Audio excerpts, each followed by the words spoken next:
first leak test I'm going to give the basic overview of without actually doing it is using the actual AC machine.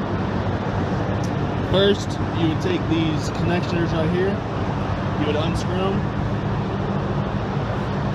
you would take them over here, place the low side one on the low side, screw it down until it touches, do the high side, screw it down until it touches, and then you would take this machine, turn it on, push vacuum, it would pull a vacuum on it, and you would watch the gauges and see if it drops any vacuum. If it does, then you have a leak somewhere, and then you need to further your investigation by finding the problem. Now, to initially check your AC system, you would take these fittings. This one right here would go to the low side. This one would go to the high side. You would connect them and run the AC, and you would look at the pressures in each one. Try to get that focus in. That would be the low side pressures. That would be the high side. You would make sure they're within spec. To get within spec, you would also check out like ProDemand or manufacturer's handbook, etc., etc. See. Okay, and now another form of the leak test detection is using the sniffer, as it's commonly called. It's simply a device. It has a little tip on the end. You turn it on, it calibrates, it starts searching around for any refrigerant leaks. You move it around to the various areas that refrigerant might be leaking out of. Go down in here, searching for stuff.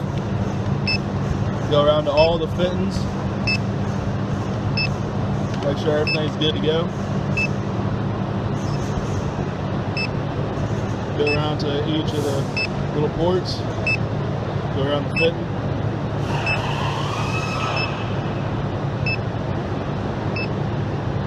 Go up into the actual firewall. All these fittings down there. And also on some cases, if you wanted to test the evaporator and actually going into the cab, you would have the vehicle running. You would stick the end of this into one of the vents, and you would read if there's any refrigerant coming out of the vents, and if so, then you have a bad evaporator or a heater core is leaking, in which case you'll need to replace them and or fix them. The last leak detection test that I'm going to show you is the dye test. First, you're going to need your actual dye. Then you're going to need a black light, such as this. You're going to need your special glasses to be able to see the dye. And then you're going to pump the dye into the system. And then you're going to run it. And then you're going to turn on the light to look for leaks. With the special glasses on, you'll be able to see the dye. As you can see, there's already some dye on the outside of the fittings. That is because whenever you undo the connection to the port, it sometimes has pressure behind it, so it sprays out a little bit. It's nothing to worry about. Look for unusual leaks in different places, and that's how you do a leak detection test with using the dye. Thanks for watching my video on different forms of leak